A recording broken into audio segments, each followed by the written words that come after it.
Good morning, students. I'm Ankit and you're watching Indian Express Analysis, which goes live every day at 11 a.m. Today is first date of August and we'll start our today's discussion by understanding important news and articles from our favorite, the Indian Express newspaper, right? Give me a second, I'll have to adjust these mic. Okay. So can you hear me? Can you listen to me? Please let me know in the comments. How are you doing, all of you? Is everything all right on your part? Now we'll start our today's discussion by understanding a very important missile that has been added to India's armory known as the Pralay missile, right? Now, why do you need different kind of missile? You'll ask me a question that if India has Agni missile, it has Nag, it has Trishul, it has Prithvi, why do you need another missile? Can't we develop something else? I'll explain this reason to you. Okay. Now, Pralay missile is a quasi-ballistic missile. So how this would work, we'll try to understand in our today's discussion. In the second article, which appeared in the explain section, we are going to cover the acoustic monitoring techniques. Using this acoustic monitoring techniques, the government, particularly in the Kaziranga National Park, is going to estimate the population of birds. And therefore, Kaziranga National Park and acoustic monitoring technique, both of them become important from our exams perspective. Now, first article is relevant from GS paper 3 perspective. Second also is relevant from Science and Tech GS paper 3, as well as environment, that is the Kaziranga National Park. So we'll cover in great detail. In the next article, we are going to understand the concept of blood money. Blood money is a concept when suppose because of you, there is a certain person who dies. So you have to compensate to the relatives of the deceased person with certain kind of money. This is the concept of blood money. So we'll try to understand what is this concept in detail, where it is found, which kind of countries are these applicable to, and we'll try to also understand whether this concept of blood money is accepted in India's legal jurisdiction, right? So this is relevant primarily from the GS paper 2, that is the legal aspects, okay? So we are going to understand this in great detail. Then we'll cover Judges Protection Act 1985. Now, we have discussed this multiple times. It is very difficult for you to remove a judge of High Court or Supreme Court, even despite the fact they can be there or responsible for corruption. And this is currently ongoing in Indian courts. That is the person, Justice Yashwant Verma, who has been actually proven that he was involved in corrupt activities, and because of this he amassed a lot of amount of money in his household. Despite that process, and despite the fact that such process of his removal or impeachment is going on in the parliament right now, he has filed a case to seek protection against the Judges Protection Act 1985. So we'll discuss this article in detail, which kind of judges this protection is extended to, and what are the different provisions in it. And in the end, we'll also try to understand the Pacific Ring of Fire. This Pacific Ring of Fire becomes important because yesterday only there was this massive tsunami and earthquake that happened in the region of Japan and Kamchatka Peninsula of Russia. So this area where this tsunami and earthquake happened is in the Pacific Ring of Fire. So we'll try to understand in great detail in the Pacific Ring of Fire, okay? So these are the articles that we are going to cover in our today's discussion. And you know the drill, the notes, they will be available on the Telegram channel ATS Live. So the students who haven't subscribed to this channel, subscribe to it. You can download the notes, which I will make it available after the end of our today's session. Now, good morning. Let me see who all have come. Anu, good morning. Disha, Anandu, good morning. Let me see. Yes, Anandu, Amar, hi. Amar दिखते ही नहीं हो आजकल. Venkat, Journal of an Aspirant. Well, Journal of an Aspirant, what's your real name? Mamim, good morning. Geeta, you came yesterday, right? Yashi, Venus also was present yesterday. Venkat was here in the comment section. I saw his comments. Kanchan was also here in the comment section. Ruxana, happy, good morning. Rishi, good morning. Sasmita, good morning. Arya, Shantwana, Baga, Jui Doshi, good morning. Kharbudon, Mamta, Rajneesh, Kajal, Reshma, Disha. Thanks a lot for providing PDF for this classes, right? What's the matter of thanks about it? It's my job. Whatever I teach you, I should provide it to you, right? Breakup and hurt. Break have hit me. Heartbreak. Okay. Breakup and heartbreak has hit me hard. Come on, get out of all those things.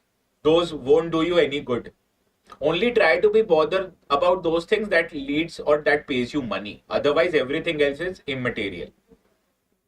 Okay, Benjir. So you have changed the name of your uh, YouTube. Jasleen, good morning. Okay, so this is the area where you can go and get the PDF. We are going to start with the Pralay missile. Pralay itself, the name suggests. What is the translation of Pralay in Hindi? Pralay basically means disasters, right? Sorry, my Hindi is not that good. If anyone who understands Hindi, please tell me the literal translation of Pralay. It's disaster, right? So Pralay missile has been tested by DRDO and it is a quasi-ballistic missile. So you have heard about ballistic missile, you have heard about cruise missile. So what is quasi-ballistic missile? I'll tell you, okay? Now, first let us understand the context of our today's discussion. Disaster, right? Disaster, yeah. Now, this is the Pralay missile, basically the diagram of it. This has been developed by DRDO, the Defense Research and Development Organization. It has conducted consecutive test flights of Pralay missile on the APJ Abdul Kalam Island. Earlier, this island was called as Wheeler Island. It is located off the coast of Odisha.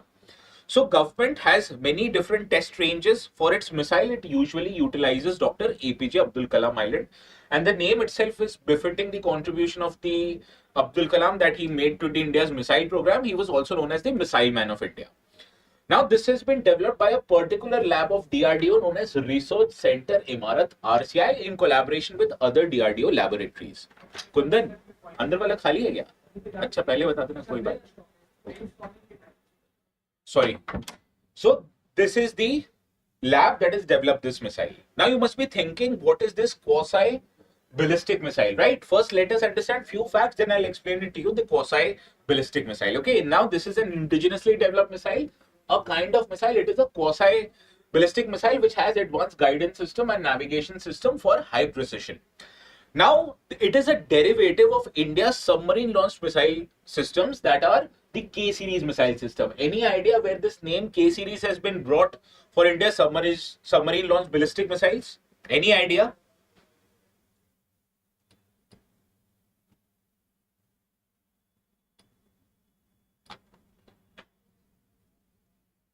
Now, K-series is a series of ballistic missiles that are launched from submarines. Korean series, nahi Venus. K-series actually is a homage to Dr. Kalam. So K actually signifies Dr. Kalam. K series, Korean series, that was a nice one. Jivyana, good morning. Manvi, good morning.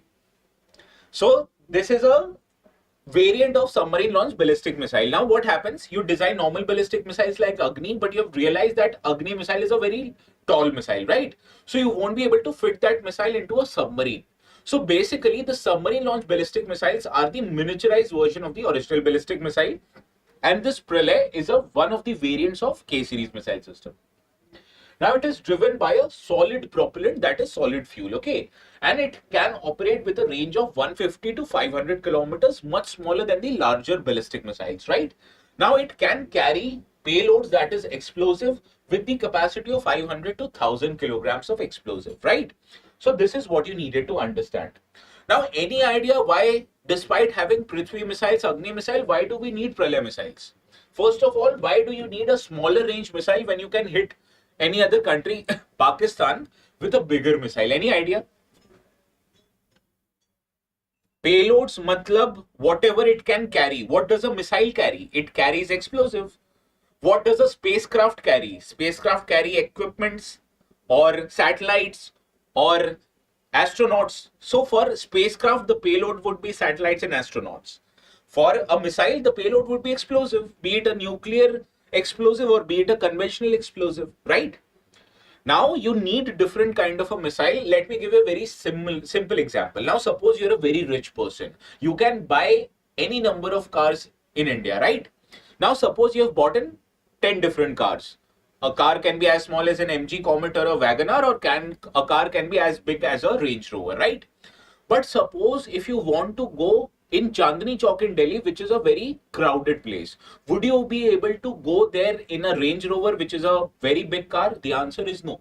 So despite you having different kind of resources at your disposal, you probably would buy a two-wheeler, or at maximum you'd utilize a smaller car, that is wagoner, because you want to go in a crowded space where you only want to take yourself, not your entire family members. So suppose if you're traveling with your entire family, you will take a bigger car. Whenever you only yourself has to travel for a smaller distances, you will prefer a small vehicle that will sail through the traffic.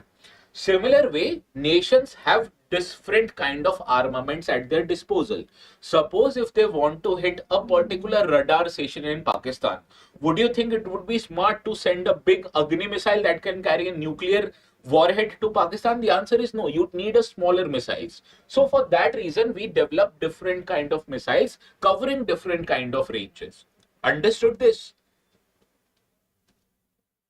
Now, this has the ability, it can be launched using a mobile launcher. Basically, it can be launched using a launcher that are mounted on railways or even on trucks, right? So this can be deployed at any different place possible, and then it gives you the flexibility of readiness deployment. Similarly, it is equipped with advanced guided system that is helped achieving a circular error probability of less than 10 meters. This basically means it has the precision of hitting the target within the 10 meters of its range. So suppose if you're hitting a target hundreds and 100 kilometers of range, you'll be sure that it will at max deviate 10 meters from its target. Similarly, at the end stage of this missile, it achieves a terminal speed of Mach 6.1. Now, the ballistic missiles, they usually travel at a much higher speed in the hypersonic ranges, but these missiles are not called as hypersonic missiles because they do not travel like a conventional cruise missile. These ballistic missiles, they have a habit of going out of the atmosphere, traveling out of the atmosphere, and then making a re-entry into the atmosphere just above the target which it has to hit. Therefore, this Pralay missile can be used to destroy smaller targets like radar installations, command centers, airstrips, high value assets, right? So this is the utility of this Pralay missile. This has a very specific utility. Understood? So in future, if we have a conflict with Pakistan, they would know that their airstrips would be bombed by such missiles. This time we utilize which missiles to bomb the airstrips of Pakistan Air Force? Any idea? I'll get into quasi-ballistic missile. No need to worry. This time in Operation Sindoor, what did we utilize to bomb the airstrips of Pakistan? We have covered that in our classes also. BrahMos missile. We used BrahMos missile to target the Pakistani air bases. Akash is a surface to air missile. You can't target another territory using Akash missile. We used Akash missile to tackle aerial threats. Yes, BrahMos. Good. Cruise missile. Now talking about what is a quasi-ballistic missile. Now in our previous discussion also, I've told you the difference between a ballistic missile and a cruise missile. Cruise missile basically are the kind of missile that travels like an aircraft. So you can see the aircraft traveling, right? It goes up in the air, then flies like an aircraft, and then it hits the target. So cruise missile, they travel in the atmosphere. It can travel as low as 5 to 10 meters above the sea level. Whereas ballistic missile, after taking off like a rocket, it goes outer into the outer space, right? So suppose this is the earth, you are located here and you have to bomb a target here, right? So ballistic missile would fly like this. This is the earth's outer atmosphere. It will go outer in the space, travel here before making a re-entry here, right? Whereas cruise missile would take off like an aircraft, travel like this. So you'll be able to witness a cruise missile traveling. Therefore, you will see the pictures of BrahMos missile hitting the targets, but you won't see the pictures of ballistic missile hitting the targets because once it re-enters into the atmosphere, it travels at a very higher speed. So the altitude at which ballistic missiles travel, they are at a much higher altitude as compared to cruise missiles. Understood? So this is the one fundamental difference. Another fundamental difference is ballistic missiles are powered by rocket engines. Whereas cruise missiles, these are powered by jet engines. Scramjet, ramjet, etc. jet engines. So these are the fundamental differences. Ballistic missiles can go much farther as compared to cruise missiles. Understood? So these are the fundamental differences that you have to understand. Now I told you Pralay missile is a quasi-ballistic missile, that it demonstrates few features of ballistic missile while ensuring benefits also of cruise missiles. Now the problem with ballistic missile is that although it can travel to much larger distances, but you get more amount of time to track ballistic missiles because it travels higher up in the air. Therefore, radars can basically trace ballistic missiles. So you have an idea of what trajectory would ballistic missiles would follow, and therefore you can design an anti-missile system to tackle ballistic missiles. Whereas cruise missiles, they have an ability to frequently change its target. So destroying a cruise missile which is coming to hit you is much more difficult as compared to ballistic missile. So what DRDO has done, it has made a Pralay missile which has features of both ballistic as well as cruise missile, right?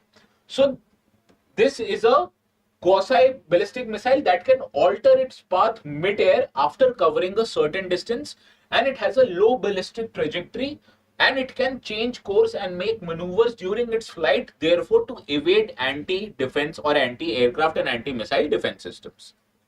And the partners which helped DRDO to make this missile is Bharat Dynamics Limited, Bharat Electronics Limited, and several MSMEs and private industries. Understood the difference between ballistic and cruise missile, and now you can understand what is a quasi-ballistic missile, right? Quasi-ballistic missile basically includes both of the features. It can travel at a higher altitude but not as high as conventional ballistic missile, while having the ability to make changes in course and undertaking maneuvers to avoid the anti-missile systems. Now this is a PYQ that appeared in 2023. Let's see how many of you are able to solve this question. गला बैठ जाता है मेरा.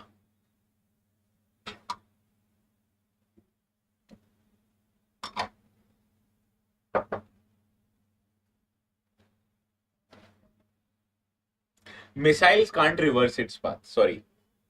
They can actually be made non-functional. Suppose if the Air Force or whoever is launching the missile, now if they decide mid-air that they don't want to hit the target, they can stop that missile and it will fall in the ocean or wherever it wants to fall without detonating. Well, ballistic missiles are jet propelled at subsonic speeds throughout their flight, while cruise missiles are rocket powered only in the initial phases of the flight. Well, ballistic missiles are propelled by rocket engines and they fly at much higher speed. So first obviously is an incorrect statement. Agni, it is a medium range supersonic cruise missile. Incorrect. It is a long range ballistic missile.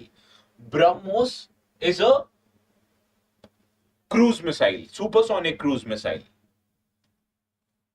So both of these statements are incorrect. Option D is your right answer. Cruise missiles are jet powered, ballistic missiles are rocket powered. And you can simply understand why cruise missiles are jet powered, because they travel like a jet aircraft. Now let's see how many of you are able to solve this question.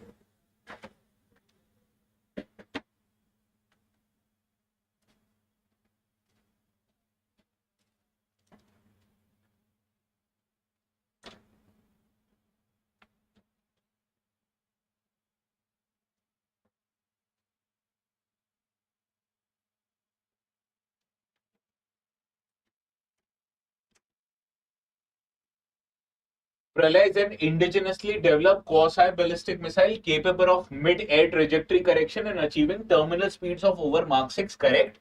It is primarily designed for launch from submarines as a part of India's underwater deterrence strategy. Incorrect. I told you it is a variant of a submarine-derived missile, but it actually travels or takes off from a land using mobile launchers. So, second is incorrect, first one is right. Option A is your right answer.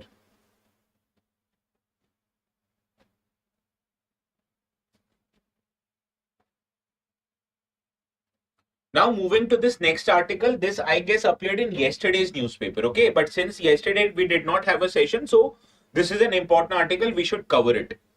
This talks about a Kaziranga census of birds that used a technology to hear them, right? So using a technology, acoustic monitoring technology, it is estimating the numbers of the birds. Okay. Now, Kaziranga National Park conducted its first ever grassland bird census using acoustic monitoring techniques. So we'll first understand what is an acoustic monitoring technique, and then we'll cover few details that are important from exams perspective with respect to Kaziranga National Park. Now, this acoustic monitoring technique is a non-invasive technology that you don't have to go and catch the bird to identify it.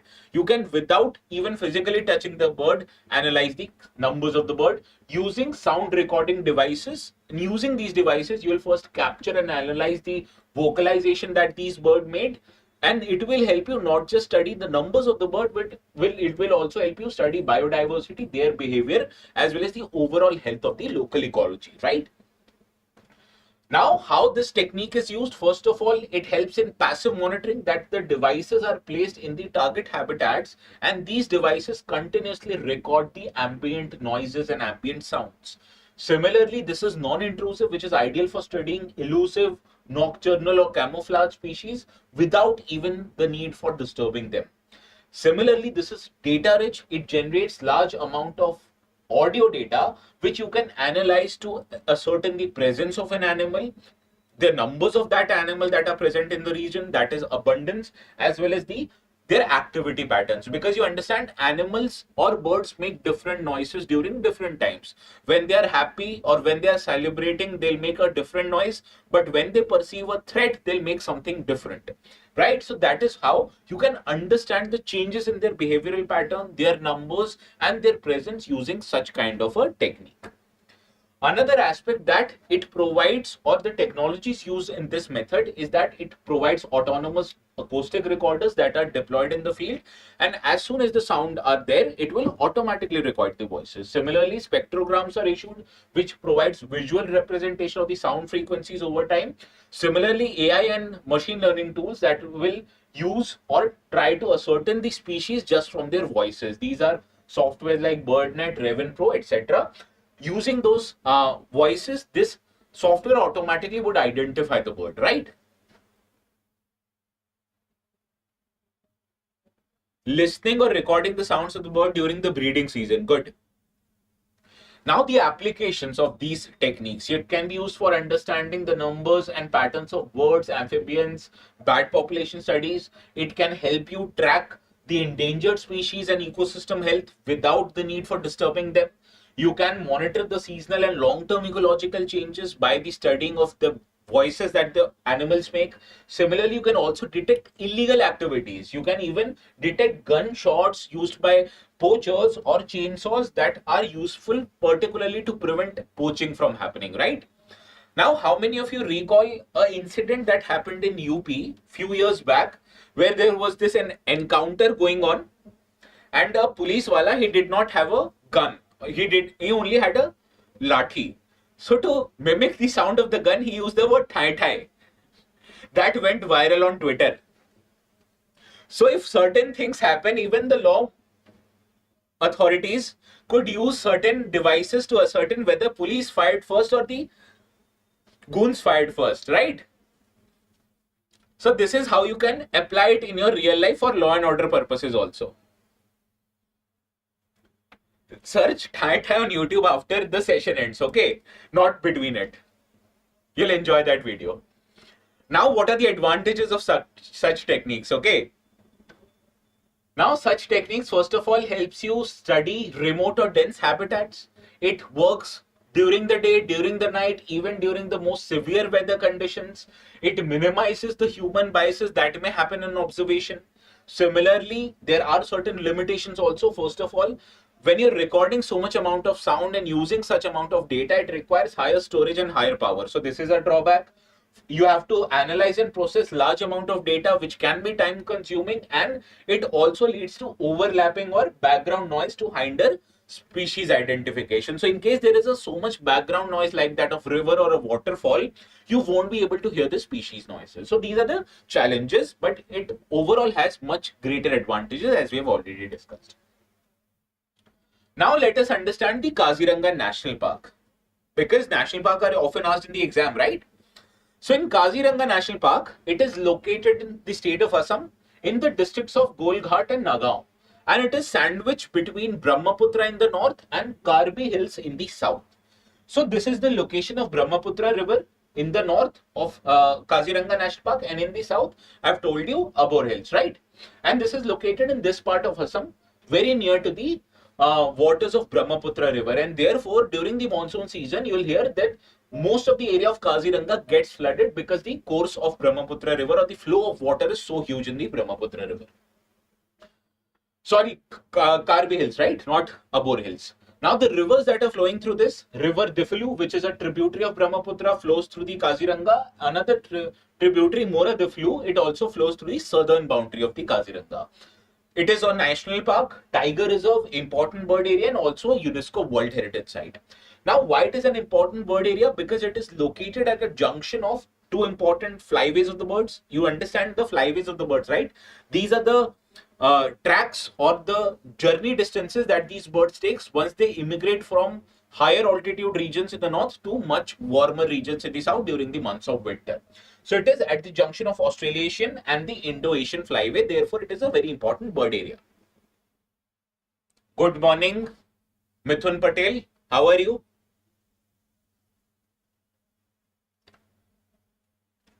Now, 8 total, including Kaziranga, there are 8 national parks in Assam. So I went to the official Instagram handle of Assam government. There I was surprised they haven't updated this image. So this image automatically will show you there are only 7 national parks in Assam, but please do not get it mistaken. There is another national park located between Raimona and Manas. This is the newest national park of Assam, known as Sikhna Jwalao.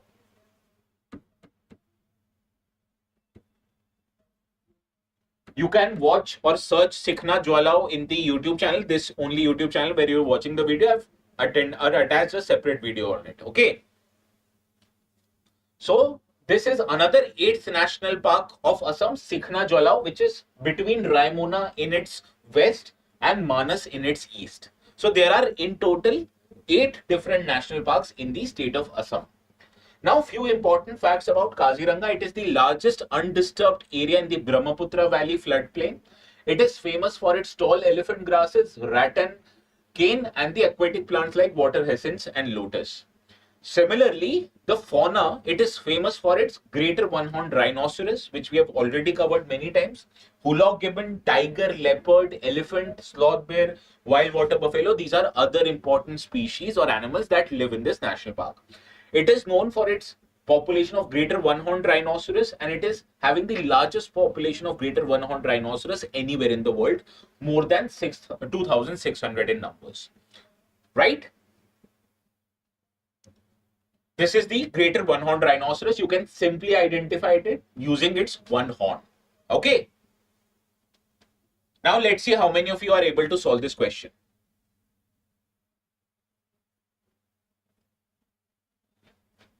Abhishek Mandal, where do you live? I do not follow the news. I do not have the time to follow the news. Where is Prime Minister Modi visiting these days? Well, I haven't been to Assam. I just once went to Guwahati. From the airport, I went to Meghalaya.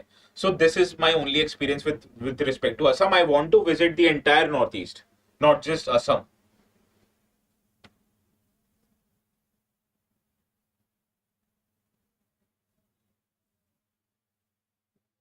Well, Kaziranga National Park is located in Assam and it's famous for its vast stretches of tall elephant grass and marshlands, correct? River Barak flows through the park, providing essential water resources. Incorrect, I told you. Diflu, Mora Diflu, which are tributaries of Brahmaputra, they do. It is home to world's largest population of one-horned rhinoceros and was declared as a UNESCO World Heritage Site in 1985. They have to identify correct statement. So second isn't, first and third is right. Option C is your right answer. Okay.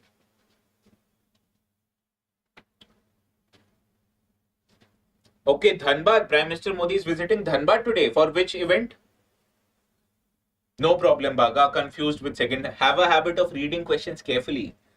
How would you explain this if you get it wrong? God forbid, but if you get it wrong in the prelims examination. Now, this is also from yesterday's newspaper. This is from the Delhi section of the newspaper. So, many people who might be reading Indian Express's other editions might not find this in the discussion or in your newspapers, but rest assured, I'll be covering everything that you require to know from the exams perspective. This is an article which appeared in page 3rd of yesterday's newspaper. It talks about High Court refusing to approve the concept of blood money. Okay. Let us see what it is talking about. Give me a second.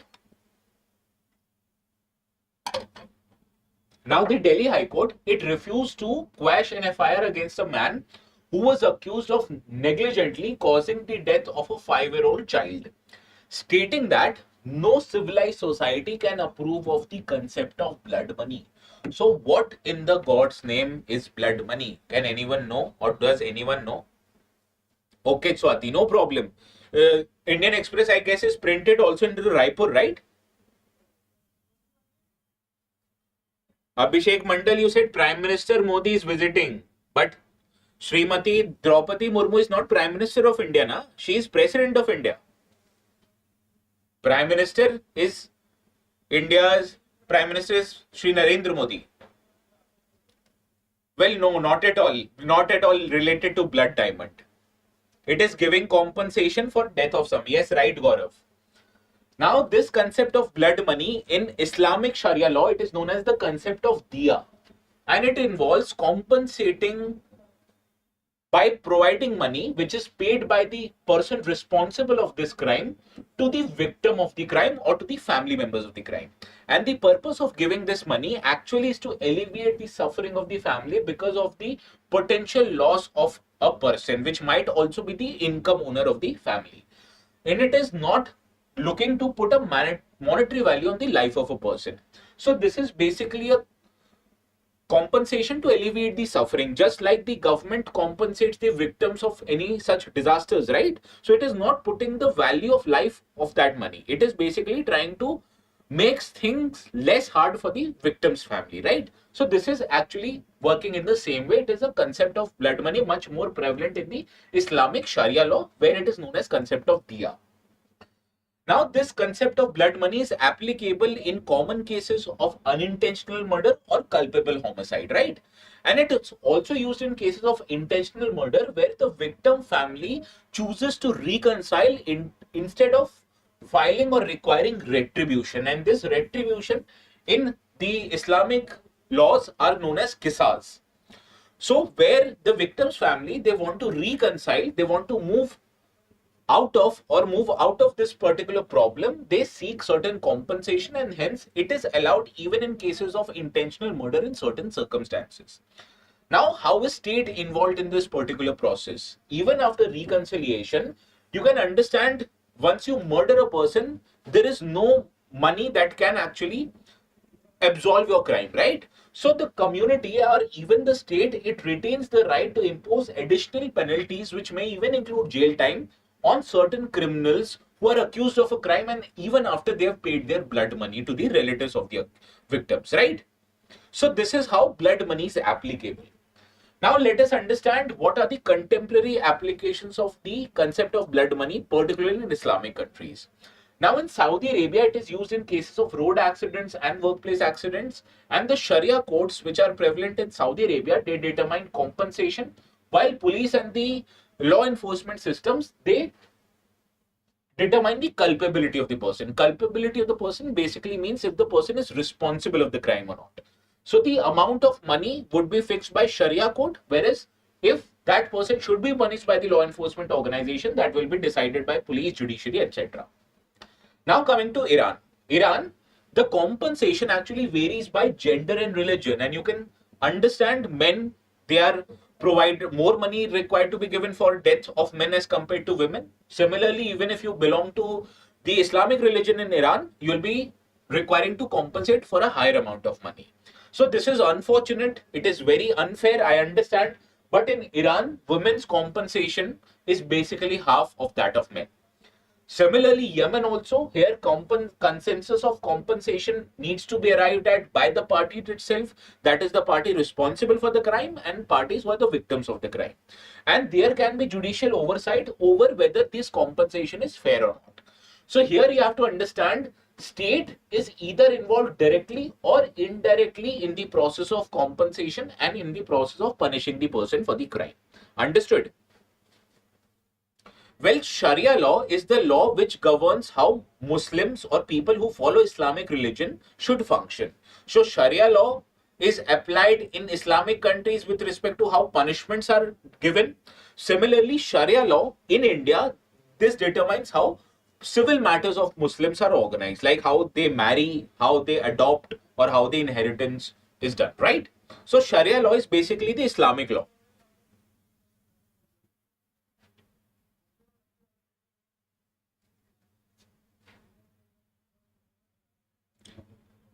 Now, is the concept of blood money only prevalent in Islamic countries? The answer is no.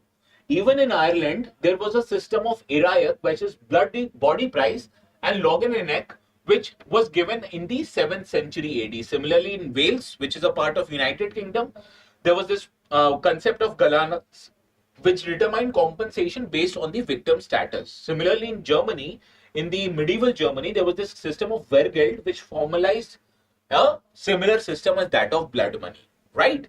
So these are the things that are present in different parts of the country. क्या लड़ रहे हो तुम लोग? Shushmita, it was sarcastic. Well, I lost the track of comments. Sorry. Yes, yes. Yes, Swati, I'm coming to India. Now let us discuss India's stand on blood money. Now there is no direct provision for blood money in India's legal system.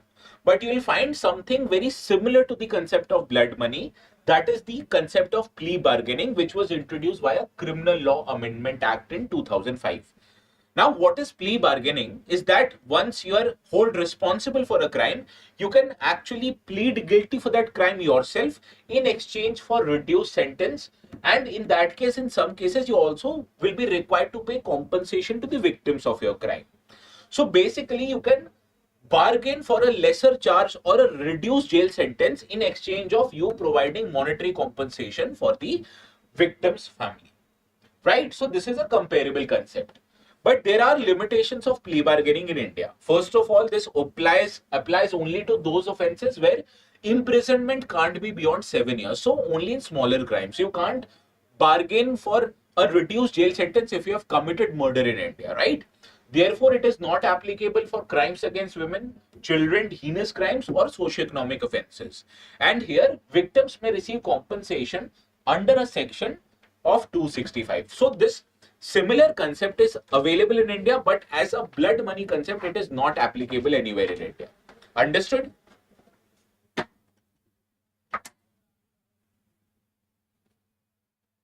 Now, which one of the following best explains the practice of diya in Islamic Sharia law?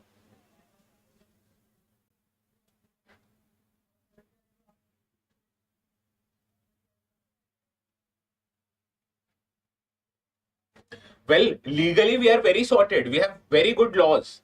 But when it comes to following of the laws, both government and people of India, they do not have the required civic sense. Where do you live? How many of people do you see who are riding a two-wheeler in your city wearing a helmet? Well, in Delhi, police is very stringent about helmet. So people wear helmet not because they feel it is safe, but people wear helmet in Delhi just because they won't be catched by police then or fined by police then. How many of you know or see people living in your cities who actually wear helmet out of their own safety? Yes, it is option D. That is the right. Monetary compensation paid by the offender to the victim's family in cases of murder or bodily harm.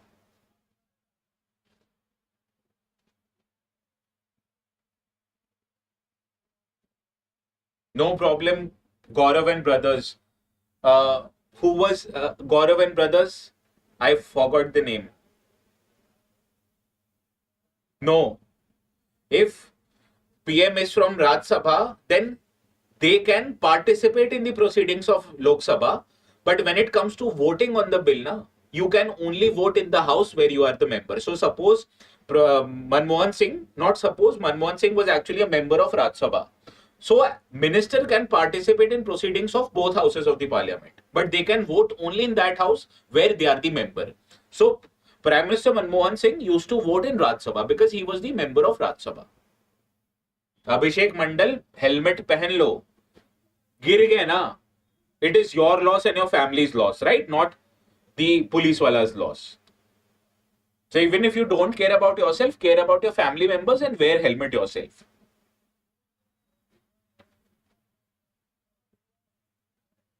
Raksha, okay. You use your brother's account, right? Now let us come back to our favorite topic, Justice Yashwant Verma. You know the background of this issue, right? Any idea about anyone who wants to summarize what happened with Justice Yashwant Verma? Quickly, please do it in the comments so that other people know and it saves my time. That is why, see, any state only becomes developed when that entire legal system is developed. For example, in Bangalore, you'll see people crossing the road only from zebra crossing, which you'll not find in any other part of the country. That is why Bangalore is so developed and other parts of the country are not as developed as Bangalore. So first sign of a civilized society is that people have civic sense and people fear law. And even the government and administration implements the law in its true letter and spirit. Okay. Yes. What happened in Yashwant Verma's house is that in the month of February, there was this fire incident in his official residence. So when the firefighters went to his house to put out the fire, they saw large piles of cash that had been burned. So you can imagine where a large pile of cash was found in an office of a public servant. So this led to a lot of controversy. So to deal with this controversy, Supreme Court founded or established an in-house committee which determined whether the allegations made on Justice Yashwant Verma was true or not. And this committee actually found that he was involved in corrupt activities, right? So Justice Yashwant Verma has filed a case in Supreme Court to challenge the report of in-house inquiry. And this is at the same time where Lok Sabha has begun the proceedings to conduct impeachment of Justice Yashwant Verma because he refused to resign from office. So this is the audacity of it, right? Yes, all of you are right. So Supreme Court is considering or hearing pleas where Justice Yashwant Verma has filed a case in the Supreme Court challenging the in-house inquiry which actually found him guilty of corrupt activities, and he has taken the refuge of an act, Judges Protection Act 1985.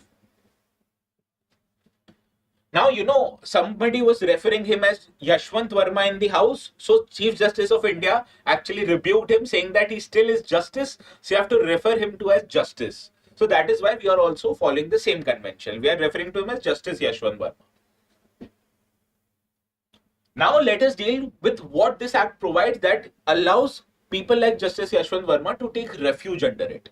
Now, this act safeguards judicial independence by providing immunity to judges from legal actions for the acts that they have done in their official capacity.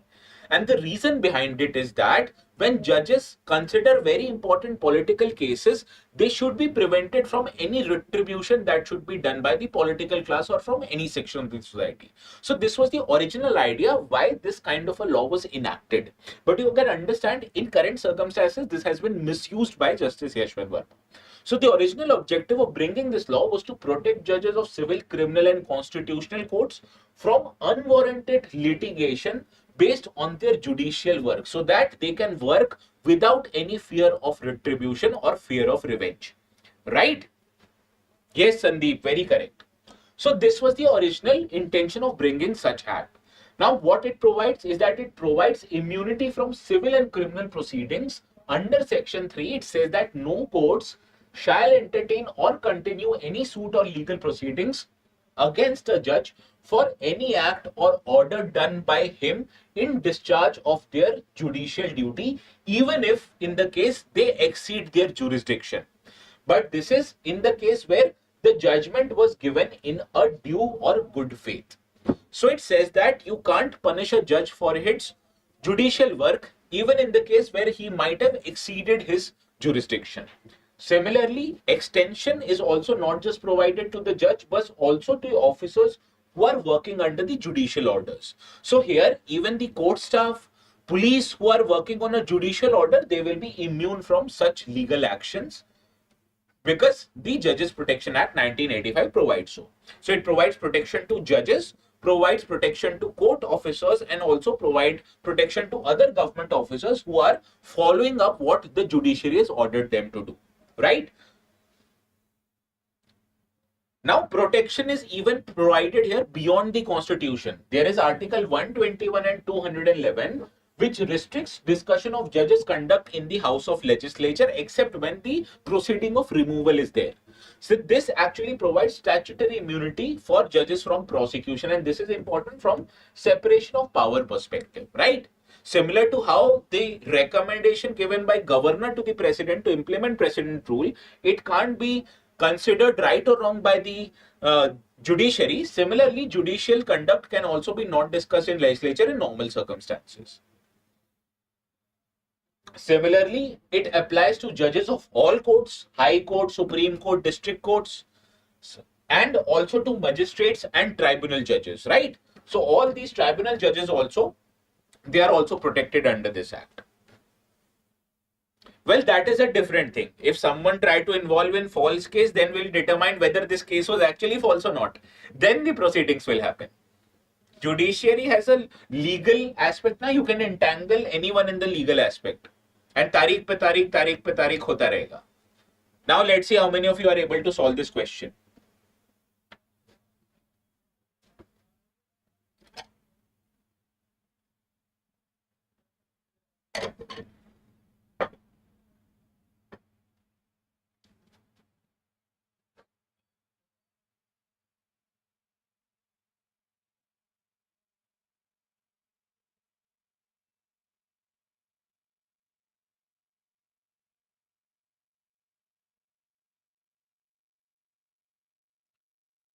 Judges Protection Act 1985, the Act grants immunity to judges from civil and criminal proceedings for act even done in the excess of jurisdiction, correct.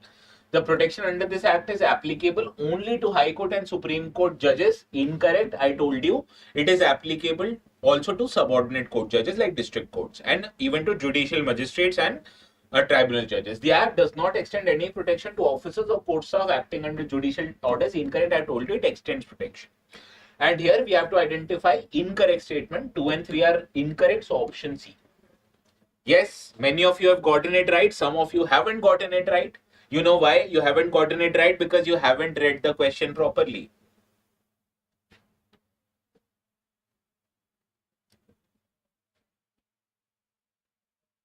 Why no action taken on the language issue which is going on in Maharashtra? Well, this is sad, but actually demanding you or any political party demanding vote in the name of language night is not illegal. It's not ethical, but it's not illegal. So you're not breaking the law by doing it. गलती से mistake ही करते रहोगे, exam में game बच जाएगा. There's this scene in Welcome movie na, where he fires the gun at Paresh Rawal. It does not fire. He said कि gun loaded नहीं है. तो they said तू गोली भरता रहेगा, कोई मेरा गेम बजा देगा. Similarly, if you don't read the questions correctly ना, UPSC गेम बजा देगा in prelims.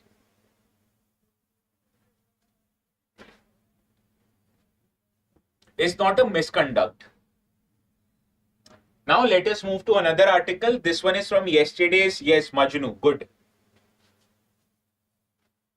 Now this is from yesterday's article because unfortunately, a very severe earthquake with a magnitude of 8.8 happened in the Russia's far east of Kamchatka Peninsula, and it comes under the Pacific Ring of Fire. But fortunately, this area is very less densely populated, very sparsely populated. So the destruction to life, although destruction of property was huge, but destruction to life was not as severe. So fortunately, this happened. Okay. Now let us understand why are we discussing it. The epicenter of the recent 8.8 magnitude earthquake is in Russia's far east, which is a part of Circum-Pacific Belt or the Pacific Ring of Fire. Do you know the difference between epicenter and the hypocenter of earthquake? Do you know the difference?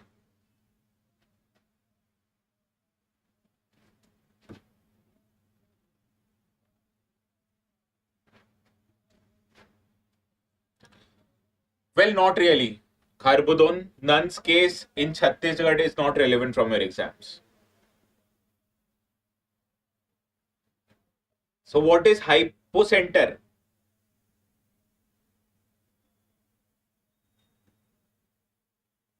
Well, suppose the earthquake originates in this place, somewhat deep into the earth, right? So this is the place, this is called as hypocenter, right? Where the earthquake originates. Now it's directly projected on the surface of the earth. This place is known as epicenter. Understood the difference? So the place inside the earth where the earthquake actually originated, this is hypocenter. And the place where it is directly above the surface of the earth, this place is called as epicenter.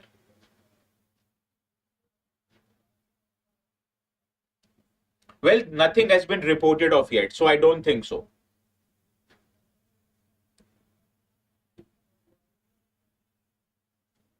Yes, good, Benji, good. Now this is the ring of fire, and as you can see, it is basically a horseshoe shaped ring which spreads across the Pacific Ocean. Now this ring is the ring which is much more dangerous as compared to the prevalence of earthquake and volcanism is considered. Now there is a very good reason behind it. This ring of fire is called as ring of fire because it is a path alongside the Pacific Ocean, and it is a very area which has active volcanoes and witnesses frequent earthquakes. To give you a rough idea, 80% of all earthquakes that happen on earth, including the tsunami waves, it all originated from the rings of fire. And it includes 75% of total active volcanoes on earth. And many volcanoes on the ring of fire, they have been created due to a particular geological process known as subduction. Right? So what is subduction? Basically, you'll understand this using this diagram. Now, therefore, if suppose two tectonic plates are interacting with each other, so the heavier of the tectonic plates, now it gets subducted below the lighter tectonic plate. So this is the process of subduction. So the heavier tectonic plates goes below the lighter tectonic plate, and this leads to the emergence of the volcanic as well as the earthquake related activity. So any area which witnesses subduction of one plate below another is an area which is more vulnerable to earthquake. Case in point, even you understand how did the India's landform was formed. It was formed due to the interaction of two subduction plate. One of the plates subducted and it led to emergence of what is known as Himalayas. So because of this, the region in and around Himalayas is also very vulnerable to earthquake. So subduction is a geological process which leads to one tectonic plate, the larger or more dense one, pressing against the another, and usually the heavier or the denser plate is the one that has more mass per area, and it tends to go below the lighter plate. But this process leads to deformities and creates a huge stress in the plate boundaries. And how the stress is released? It is released in form of earthquake. And this earthquake can lead to geological activities, can lead to tsunamis, and sometimes when this molten magma from the subducted plate, when it emerges, it leads to volcanism, right? Now, Himalayas were created also due to subduction as a result of Indian plate pushing against the Eurasian plate, and this is the reason why Himalayas is one of the world's most prone earthquake regions in the world. Yes, Eurasian and Indian plate. Good, Gaurav. Now, the recently erupted volcanoes, they are present in the ring of fire. Most important among them is the Mount Merapi, which is located in Sumatra of Indonesia. There are other important volcanoes also. Please remember these names. These can be asked in the exam in match of the following. So, Laki Laki is the one in Indonesia. Kailochskoye is in Russia, Kamchatka Peninsula. Shinmoy Dake is in the Krishima cluster in Japan, right? So these are the important. Mount Merapi is the most important one, frequently in news. And it also led to volcanic activity, not so in distant past. So let's see how many of you are able to solve this question.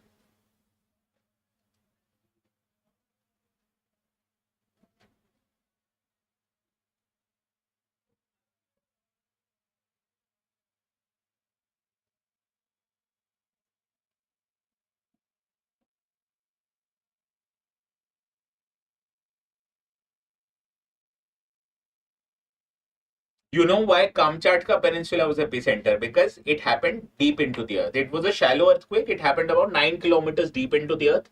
So 9 kilometers deep inside the earth is the hypocenter, whereas on the surface in Kamchatka, it is the epicenter. Understood now? Even the two different tectonic plates, land or ocean can also lead to subduction. Subductions is when two plates interact with each other. Whereas if two plates are moving away from each other, this leads to diversion. Subduction occurs when an oceanic plate converges with a continental plate and a denser oceanic plate is forced beneath the continental plate into the mantle, correct? Similarly, subduction zones are typically associated with formulation of mid-ocean ridges and rift valleys. This is incorrect. This is due to the divergent zones, not subvergent zones. Okay.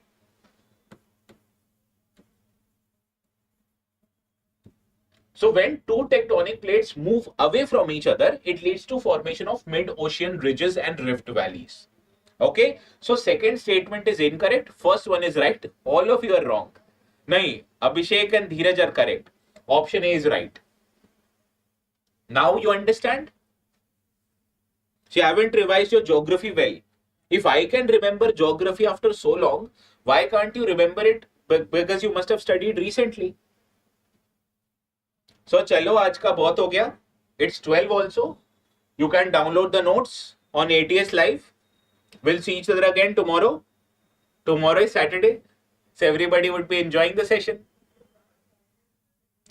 दो वाला बता दीजिए क्या दो वाला I told you now when two tectonic plates move away from each other it does not leads to volcanism, it leads to formation of rift valleys or mid-oceanic rift.